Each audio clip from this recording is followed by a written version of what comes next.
Khusus untuk Myanmar, kita mendorong pemerintah untuk terus melakukan diplomasi. Untuk warga negara Indonesia dan segenap tumpah darah Indonesia, itu ada di Undang-Undang TNI. Apabila diplomasi gagal, kami akan mendorong pemerintah untuk mengeluarkan opsi operasi militer selain perang. Demikian, terima kasih. Operasi militer di luar perang itu dijamin dalam Undang-Undang TNI yang baru. Terima kasih.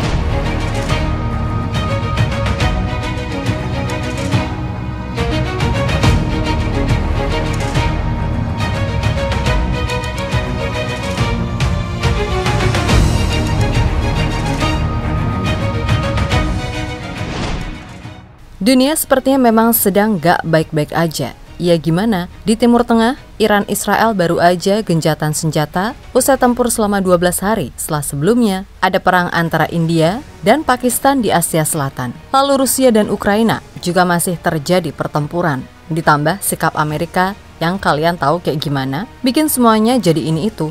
Nah, di Asia Tenggara situasi juga nggak kalah panas. Setelah Thailand dan Kamboja, kali ini ada Indonesia yang dalam tanda kutip berpotensi perang sama junta militer Myanmar. Di mana hal itu terjadi setelah seorang WNI yang merupakan selebgram berinisial AP ditahan oleh junta militer Myanmar. Yap, AP sendiri dituduh mendukung kelompok oposisi bersenjata. Mengetahui itu, reaksi Indonesia dan dunia jelas gak main-main. Bahkan sekarang ini muncul wacana operasi militer sungguhan, bukan operasi militer selain perang. Dan melihat ini semua, apakah Indonesia benar-benar akan kirim pasukan ke Myanmar? Apakah TNI siap? Dan bagaimana reaksi dunia atas masalah ini? Yuk kita bahas bareng-bareng.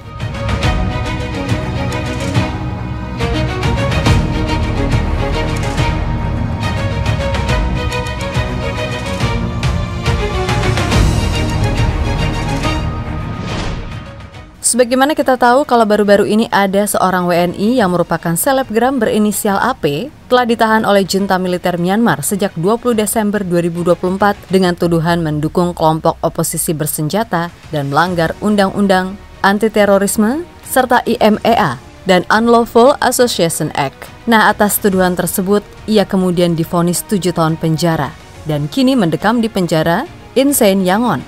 Tentu saja, kasus ini bukanlah yang pertama. Sebab menurut data yang ada, Kemlu RI telah berhasil mengevakuasi ratusan WNI korban sindikat penipuan daring yang dijaring di Myawaddy. Dan dari data tersebut, 554 WNI dievakuasi pada 17 Maret 2025 melalui Thailand. Sebelumnya, ada 84 WNI juga berhasil dipulangkan pada 28 Februari 2025. Akan tetapi, dari semua itu, diketahui masih terdapat puluhan WNI lainnya yang berada dalam kondisi rentan di Myanmar. Jelas fenomena ini pada akhirnya menunjukkan pola berulang, yaitu WNI direkrut lewat penipuan pekerjaan, lalu terjebak dalam kondisi kerja paksa, penahanan, bahkan penyiksaan oleh jaringan penipuan serta otoritas militer Myanmar. Yap, menanggap ini semua, Wakil Ketua DPR, Sufmi Dasko Ahmad, menegaskan bahwa jalur utama adalah diplomasi melalui Kemlu dan KBRI di Yangon untuk mengupayakan pembebasan AP serta puluhan WNI lainnya yang masih terjebak. Nah, jika upaya diplomasi menemui jalan buntu, DPR mendorong Presiden dan pemerintah untuk mempertimbangkan opsi operasi militer selain perang yang sah menurut Pasal 7 Ayat 2 huruf B, Angka 16 UU Nomor 3 Tahun 2025 atas UU TNI. Dan Dasko menekankan bahwa meskipun tidak berupa perang skala penuh, opsi ini mencakup pendekatan militer diplomatik. Misalnya, koordinasi intelijen, negosiasi langsung antar militer, dan evakuasi bersenjata jika diperlukan. Khusus untuk Myanmar, kita mendorong pemerintah untuk terus melakukan diplomasi. Untuk warga negara Indonesia dan segenap tumpah darah Indonesia, itu ada di Undang-Undang TNI. Apabila diplomasi gagal, kami akan mendorong pemerintah untuk mengeluarkan opsi operasi militer selain perang. Demikian, terima kasih. Operasi militer di luar perang itu dijamin dalam Undang-Undang TNI yang baru. Terima kasih. Lebih lanjut, dalam konteks legal dan politik, seperti telah dijelaskan tadi, kalau menurut UU TNI nomor 3 tahun 2025, sangat melegalkan OMSP atau operasi militer selain perang untuk melindungi dan menyelamatkan WNI serta kepentingan nasional di luar negeri.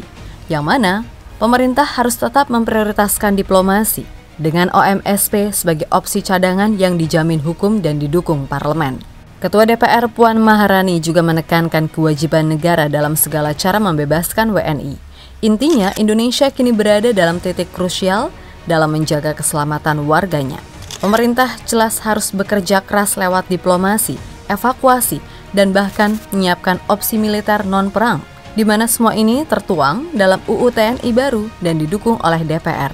Kemudian langkah selanjutnya sangat bergantung pada respon junta militer Myanmar. Apakah akan membuka dialog atau tetap menutup peluang pembebasan WNI? Nah, apabila diplomasi gagal total, OMSP bisa menjadi alat sah yang dijamin undang-undang untuk membebaskan warga negara Indonesia. Pertanyaannya, jika semua hal tadi gagal total, apakah ada kemungkinan skenario terburuk? Jawabannya bisa dibilang ada. Dan semisal amit-amit TNI terpaksa menggeruduk junta militer Myanmar dalam sebuah operasi militer terbatas, apakah kemungkinan menangnya tinggi? Kan gitu. Yap, kemungkinan TNI untuk menang melawan junta militer Myanmar dalam sebuah operasi militer terbatas bisa dibilang relatif tinggi.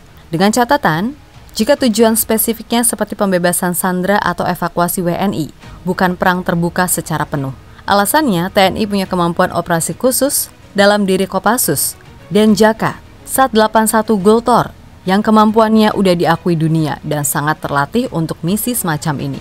Salah satu contohnya seperti ketika Indonesia sukses dalam operasi seperti pembebasan sandera WNI di Filipina dari Abu Sayyaf tahun 2016-2017. Akan tetapi nih, jika tujuan operasinya adalah menjatuhkan junta Myanmar atau semisal untuk pendudukan wilayah alias perang terbuka secara penuh serta jangka panjang, maka kemungkinan menang sangat kecil. Karena selain Myanmar sama-sama memiliki sekitar 400.000 pasukan aktif walaupun terdegradasi karena kematian, desertion, dan defeksi sejak tahun 2021.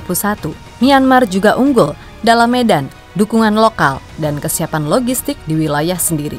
Meskipun begitu, jika diambil dari semua kekuatan secara utuh, yang mana itu bisa dilihat dari data yang Mimin kutip dari globalmilitary.net.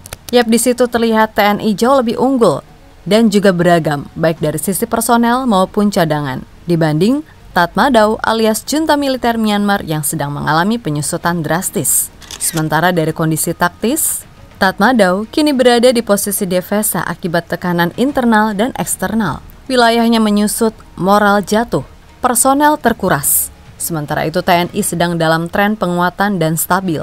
Kemudian dari konteks strategis, Indonesia fokus menjaga kedaulatan dan penanganan kelompok bersenjata lokal. Sedangkan Myanmar saat ini terlibat perang saudara yang melelahkan, melawan berbagai kelompok bersenjata dan perlawanan rakyat. Intinya kembali lagi, jika perang ini terjadi dalam skala penuh, TNI masih punya probabilitas kemenangan yang tinggi, walaupun pasnya itu juga nggak mudah.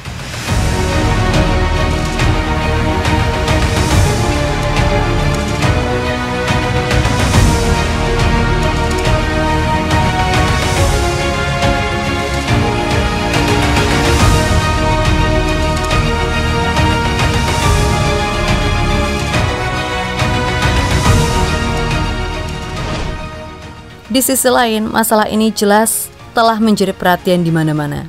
ASEAN telah membahas situasi WNI yang berada di wilayah konflik Myanmar atau Myawaddy dan menyuarakan keprihatinan dan menuntut akses kemanusiaan dan evakuasi aman. Negara-negara seperti Malaysia dan Singapura yang juga memiliki warga di Myanmar turut menyuarakan dukungan terhadap pembebasan WNI melalui forum ASEAN. Selanjutnya, PBB sendiri secara umum menolak legitimasi junta Myanmar, menuntut berhenti melakukan kekerasan dan menyerukan pembebasan semua tahanan, termasuk warga asing yang ditahan atau disandra. Dewan Hak Asasi Manusia PBB mendukung penunjukan mekanisme investigasi independen atau IIIM terhadap kasus pelanggaran militer Myanmar. Secara spesifik, PBB menyoroti banyak kasus WNI sebagai korban penipuan kerja ilegal atau trafficking di daerah Myawaddy, mendorong reaksi humaniter dan diplomatik dari pemerintah Indonesia. Sementara itu, Uni Eropa atau UI jelas tidak mengakui junta dan telah memberlakukan sanksi terhadap perorangan, entitas militer, dan perusahaan yang terkait junta. Joseph Borrell, kepala diplomasi UI, secara tegas menyatakan EU tidak mengenali otoritas tambahan junta untuk mewakili Myanmar, termasuk menolak keikutsertaan junta dalam forum diplomatik regional seperti ASEAN-EU. Selain itu, UI mendorong perlindungan hak-hak sipil dan diplomat asing, termasuk warga Indonesia, melalui pendekatan hukum, konsuler, dan diplomatik multilapis. Intinya dalam hal ini, PBB dan UI berada di pihak Indonesia untuk melawan kekuasaan militer junta, mendesak pembebasan tahanan dan memberikan tekanan melalui investigasi hukum dan sanksi ekonomi diplomatik. Langkah-langkah nyata yang mengikuti antara lain diplomasi konsuler, pengajuan nota diplomatik, dan kerjasama multilateral yang melibatkan ASEAN PBB dalam proses repatriasi WNI. Sanksi UI ini jelas menunjukkan kalau kasus WNI benar-benar jadi perhatian global, yang mana itu semakin memperkuat tekanan terhadap Myanmar untuk menghormati norma-norma internasional dan hukum kemanusiaan.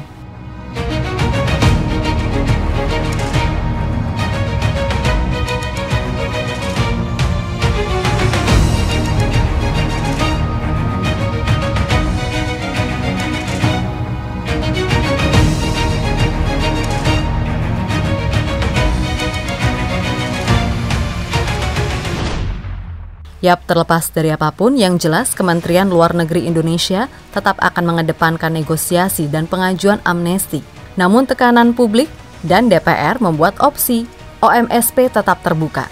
Jika junta menolak dialog dan terus menahan WNI, maka operasi militer khusus ala Kopassus bukan lagi mimpi, tapi kemungkinan nyata. Nah, yang perlu dijaga sekarang tentu saja dukungan ASEAN dan internasional, agar langkah Indonesia tidak dianggap agresi, melainkan dianggap sebagai misi penyelamatan sandera.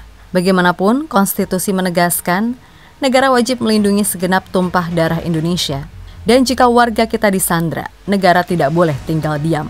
Sekarang dunia sedang menatap langkah Indonesia. Apakah diplomasi akan bisa menyelesaikan atau TNI pada akhirnya akan masuk ke medan tempur Myanmar? Kita tunggu aja kabar selanjutnya, oke?